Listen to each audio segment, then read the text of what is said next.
There are still many villages in the Khasi and Jaintia hills which can be called living organisms. It's the dynamic interplay and the complex interaction between humans and the environment that not only indicates a support for each other but a symbiotic relationship which ensures that the conditions that make life possible for every species on earth are properly met and maintained. Today's journey takes us to Khongla village in War Jaintia, which is a fine example of the notion of interconnectedness between man and his environment. The bright sunny day and the good road makes the drive to Khongla a pleasant one.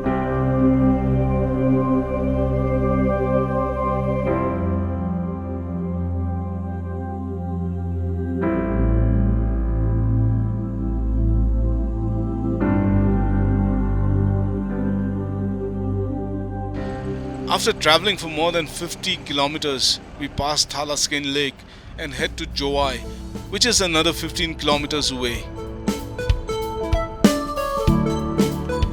Taking the bypass to Amlarem, the sub-divisional headquarters of War Jaintia, we continue for another 32 kilometers, which takes us a little more than half an hour.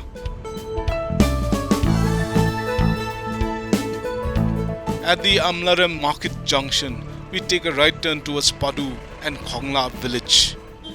The distance from Amlarem to Khongla is about 15 kilometers, and we continue our journey on a single lane road, just wide enough for two vehicles. We are actually on a plateau that gradually slopes down to Dauki in the south. The plateau towards the west drops sharply all the way to the Umngot River below, which is the natural boundary between the East Khasi Hills district and this part of the West Jaintia Hills district. After some time we cross Padu, one of the bigger villages in the region. After a journey of more than 2.5 hours, we finally reach our destination, a village of around 335 households, with a reputation of being one of the cleanest villages in the War Jaintia region. We are in War Jaintia area in the Khasi Jaintia Hills, and I'm traveled about 93 kilometers from Shillong and about 15 to 16 kilometers from Amlarem subdivision. We are in Khongla village. The origin of Khongla village dates back to the time when much of Jaintia Hills was under the Janjapur kingdom. Most of the land in Khongla is owned by individuals from Lamin and Nongbare, who, according to the accounts of the village elders, bought the land in the distant past from the clans known as the Khandai Kam or the 9 clans. Today the clans that make up the community in Khongla are the Khongla Lamin, Sumer, Polong, Poktai and Talang. Most of the villagers are farmers making a living from cultivating broom grass, squash or betel nut, betel leaf and other cash crops on the southern slopes of the Umngot River Valley opposite the Rewar area of the Khasi Hills. The village on closer inspection is well maintained and impressively clean. The community leaders explained to us that the strategy of conducting cleanliness drives 2 to 3 times a year and the decision to shift the rearing of livestock like pigs to the surrounding forests away from the village has contributed immensely in keeping the village clean. It is a sustainable village model that depends on collective action and community will to bring about positive changes in the physical environment that supports the day-to-day life. The village's main cash crop is betel leaf, and most of the village's income comes from the selling of this leaf, which fetches a good price in the domestic and external markets in Khasi Jaintia Hills. The consumption of kwai and timpo, or betel nut and leaf, is an age-old tradition of the Khasi Jaintia tribe and is rooted in many cultural manifestations of the tribe, as in ceremonies, rituals, and day-to-day life. Besides getting the clean village label, Khongla is an eco-friendly heritage village, home to 3 sacred groves and as many as 7 ficus root bridges. About 25% of the population still practice the indigenous Nyamtre religion, preserving the age-old rituals and practices of their forefathers and continuing their traditional ceremonies and cultural dances.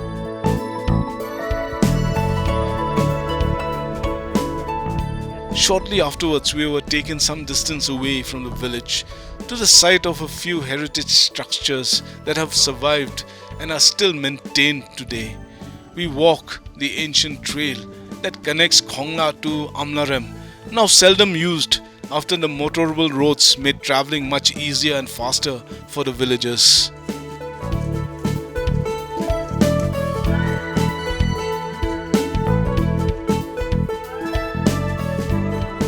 We just entered some distance away from the village and we are in the middle of these small streams and a very nice looking forest. And what we can see here is this Ficus elastica tree which has been planted by the villagers to connect the other side through a bridge.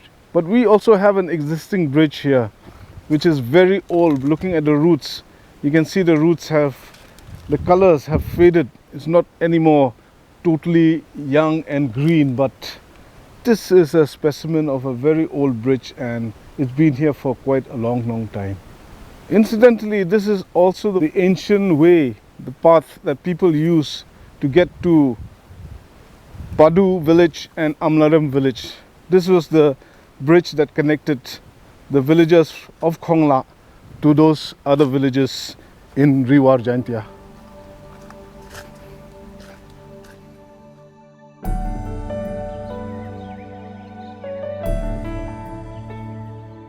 As we moved on further inside the forest path, we saw along the way some authentic signs of climate change in an area previously considered by the farmers to be unsuitable for betel leaf cultivation.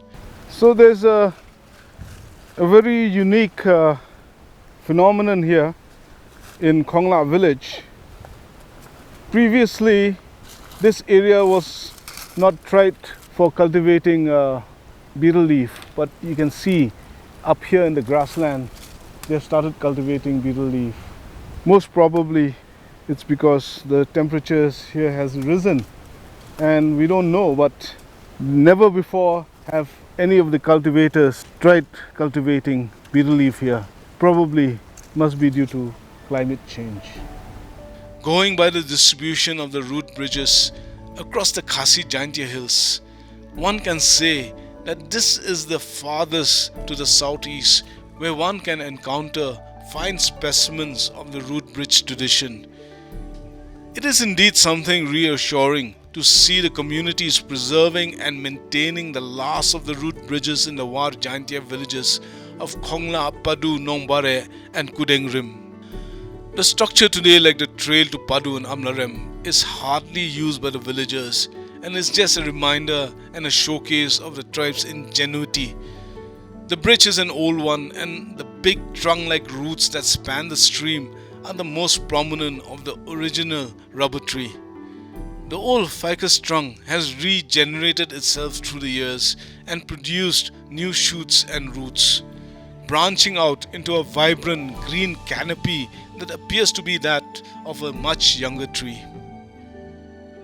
The community's conservation practices are reflected in the natural surrounding, which rejuvenates itself in the streams and water bodies just like the Ficus elastica and all living organisms in the Khonglah ecosystem. So from Khonglah, just across the football field on the way to the root bridges, we've come across this area where we found a lot of these black metallic ores scattered on the ground. A number of them. Most probably this area must have experienced millions of years ago some kind of activity in the earth's crust, and these metallic shapes and form have come to the surface, and that can only happen if there was some kind of volcanic activity here in Khonglah. But till date, no serious research or study has been attempted on the origin and composition of these ores. The livestock are kept some distance away from human habitation in Khonglah. It's a viable cleanliness model which is a huge success story and can be easily replicated in other villages in Meghalaya.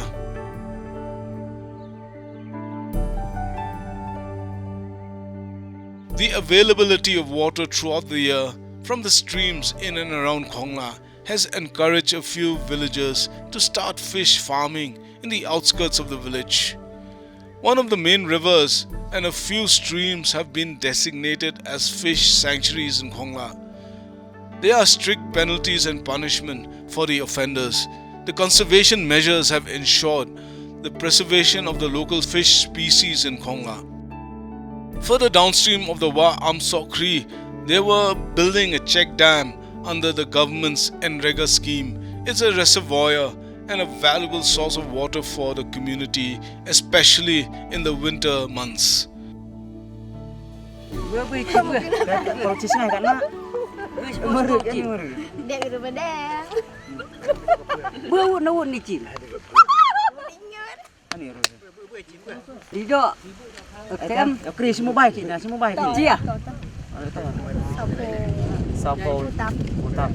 We moved on to one of the fish sanctuaries and a proposed tourism destination on the river Wa Amsok Kri and Shiki Amsok Tai.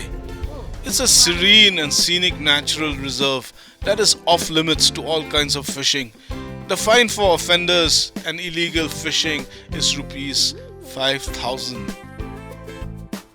The headman told us that the total number of check dams constructed in Khonglah are 45. It's a well thought out long-term plan for water security in the village, which receives heavy rainfall during the monsoons but also experiences a huge water runoff due to the topography of the land. The collection and storage of water in and around the 45 check dams have made the plateau around Khonglah into a watershed area, and as a result, there is no scarcity of water all year round to irrigate the cash crops that betel leaf in the fields on the southern slopes of Khonglah. So I'm in one of the several fish sanctuaries here in Khonglah village. This is Amsok Kri river, where the dam has been built for irrigation purposes. Irrigation to all the fields growing betel leaf and various other crops. This is a success story of conservation in Khonglah village, and this is something which the people here, the Shnong, the Darbar Shnong, the village council wants to convert into a tourism destination. Lang ba kajing yu abajungi giyangan ka scheme na ka water resources department ka di ka Amsok Kri. Hak bam nam kong mot ni apply kini ka scheme na ka banta ban ring siya ki beri tempo beri kuai. But hadin ba hadin ba ka department ka dep snai kini ka project hangne kini ka irrigation dam ka dam irrigation hangne tingi iba namar bagi dok kha ki bun ka thweru ka bahe tingi la wanra da ka jingarai lang hapo ka Darbar Shnong ban pelong kini ka jaka kum ka sanctuary banam sya ban khwai dok kha hangne knang ba ki dok kha kin mut kin roy bat kin ne kin sa namar hadin kata ngi kuwa ban pelong kini ka sanctuary kum ka tourist spot namar bagi don sibun kini ki wa ki hagan Shnong jungi la ker saudong ya ka Shnong jungi dagi sibun ki wa te lengba ka jing poi jong kini ka scheme MG na RGS te ngila yo bansna 100% teli kini ki check dam ka jing tmu jungi bang isna kini ki check dam ka wei ka long ban tengkai ki da ki da wa bakin ne kin sa kham tam ha ka portlang namar ka wa ka ka ritpi te ladam don kini ki check dam te ki da ki da wa ki stom ka wei pat knang ba ki kindeu ki siap kin ne lang ba ka jing don jong kini ki check dam sa ka wei pat ka bakhadu ka long ba lang ba ka jing don jong kini ki check dam ha ka pon mentlang ba duna mot barit ki ti ki nong song snong kin yo jaka ban sum ban sat that ban sat jan bat ban le ki wei ki kam ban ai ya ki tempo ki balawan ki ba ki nong rep ki wan khit na ki bri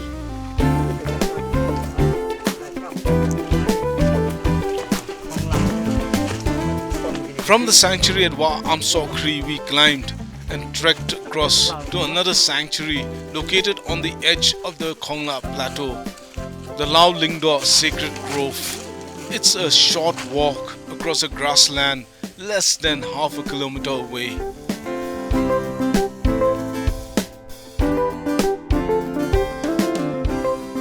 As part of the rain invocation ritual, the Lingdo or priest would scoop out water from the hollow on the rock and pray to the Almighty for a downpour. So we've come to the border of the sacred grove called the Lao Kentang Lingdo. And this is a sacred place. As you can see, there's a stream flowing here. And in times of drought in Khonglah village and the surrounding areas, the priests from the indigenous religion come here to offer prayers and do their puja or do their rituals here in this particular place, and to pray and do the rituals for rain. It's a common practice amongst the tribe to invoke their god for rain in times of drought. According to the Khonglah elders, after the ceremony and ritual, it always rains. So these are the flat stones rounded where the priests from the indigenous religion come here and sit down and offer their prayers and do the rituals just next to this sacred grove, Lao Kentang Lingdo. The religious practices are still conducted in the area around the sacred grove in Khonglah till date, as and when the time warrants for such rituals.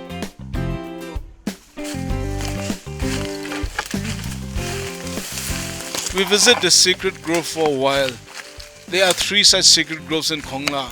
There is strict prohibition against cutting of trees or tampering with the flora and fauna of the forest.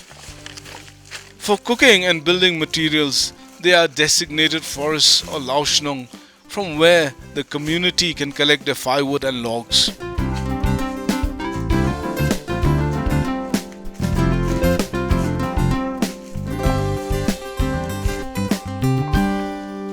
On our way back to the village, we visit another traditional burial ground, the ossuaries or Maushiing of Khonglah indigenous religion practitioners, also known as Nyamtre. The memorial stone monuments built over the ossuaries are of different shapes and sizes.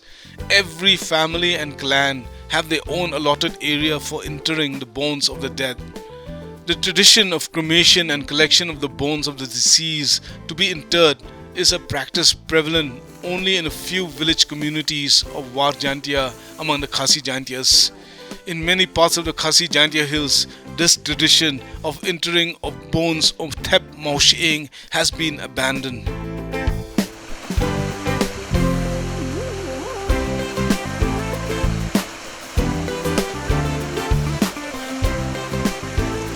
We stopped by the village to pack our lunch and meanwhile visited the nooks and corners to familiarize ourselves with the day-to-day life of the community. It was business as usual in and around Khonglah, with the old and young working, carrying or just hanging around the lanes and by lanes.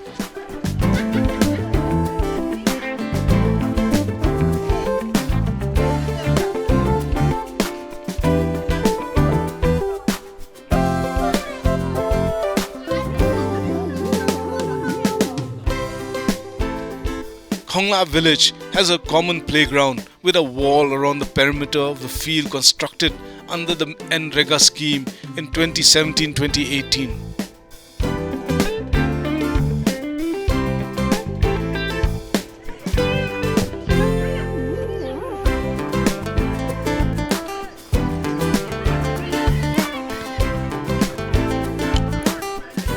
The village Dorbar Shnong has been recognized and awarded by the Amlarang Block Office for its excellent work in facilitating community participation in the cleanliness drive in the village and its proper implementation of the various government schemes related to public amenities and infrastructure like irrigation, check dams, village footpaths, roads, toilets and other amenities.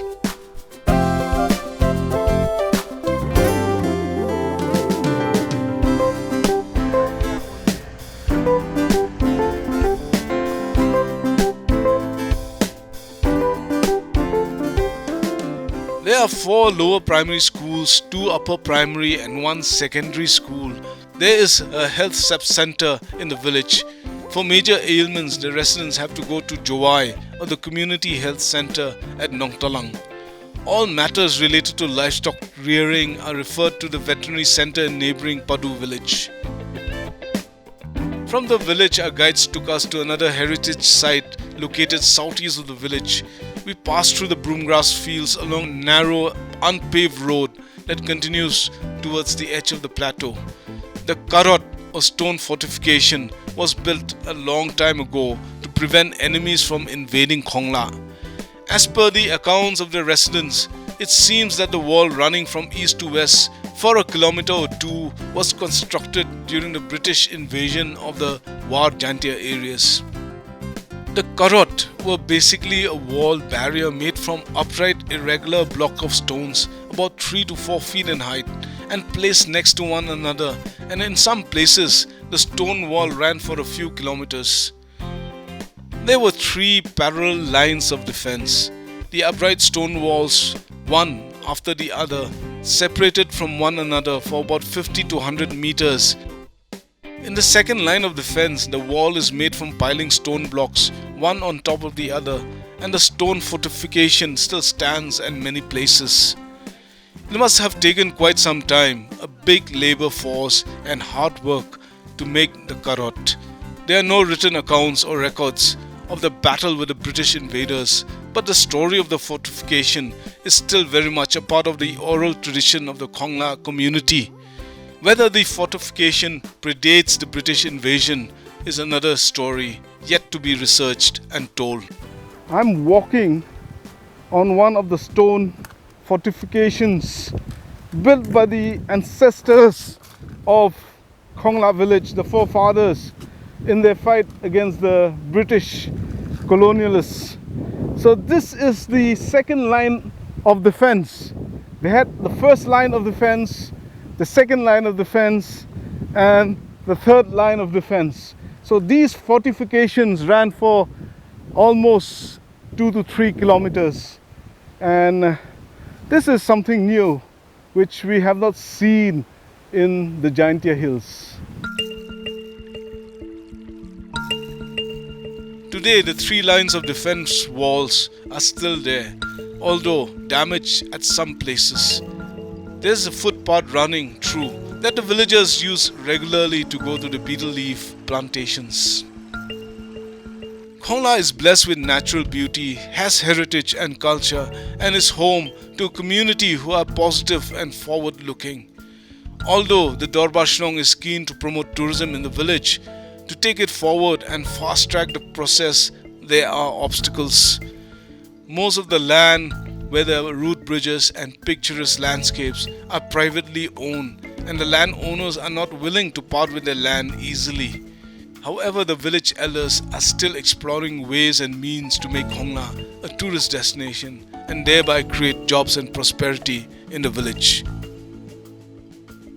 We continue on the last leg of a journey to the gorge where the river Wa Amdeb flows. It's a long, steep trek to our last destination, which is home to an amazing ficus bridge. On the way, we meet some farmers who are returning to the fields. Betel leaf is the major cash crop in Khonglah. The harvesting season, which is locally known as Por Hatkya, is from February to April. On the way downhill, we pass by another root bridge over a dried up stream. It's basically a truss bridge and a relatively new structure, one of the main passages that connects the village to the betel leaf fields. We are on our way down to the fields, and this is one of the bridges which we have to cross. And this is a very strong bridge, as you can see. It's the tree behind me is a massive ficus tree, and it's about more than 50 years, and this bridge has been serving the people here. As we descend further downhill, the trail gets steeper and steeper, exerting much more pressure on our knees. By my estimate, Walking down the trail to the river below in the rainy season would be very slippery and difficult for any of us. At the moment, the dry leaves of various hues and colors on the floor crackle as we step on them. It's a long walk down and it takes more time than what we expected.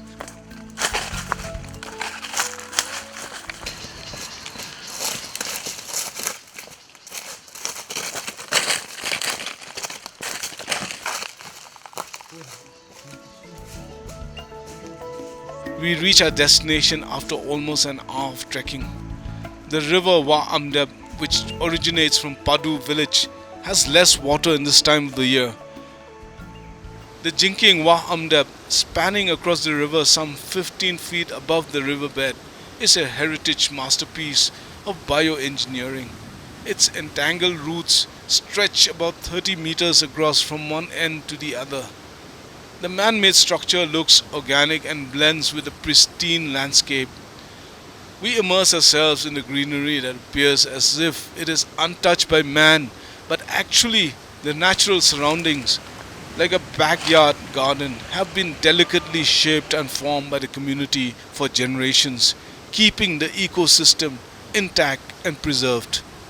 The bridge is a combination of truss-like root structures and a suspension of roots. It is well anchored by the ficus roots which penetrate deep inside the forest floor and in some places are firmly wrapped around stone boulders.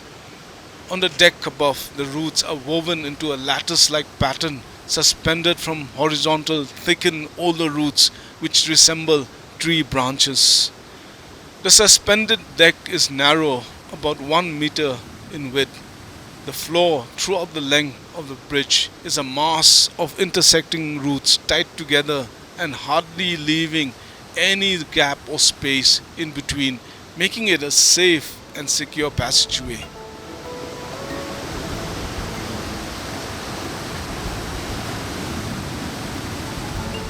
It's been a very challenging trek down here to this beautiful root bridge, one of the biggest root bridges here in Wa Amdeb, and this is called Lateng Kanong, Jinking Lateng Kanong.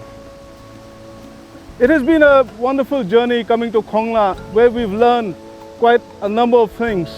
That if the village is a community of people who are interested in preserving the environment, this is a village of sanctuaries, Khonglah village. It's got fish sanctuaries, it's got these ficus root bridges, and it's got check dams, numbering 45 of them. Indeed, Khonglah village will stand out as a village that respects the environment and treasures its natural beauty. Until we meet again in another village, Kublai.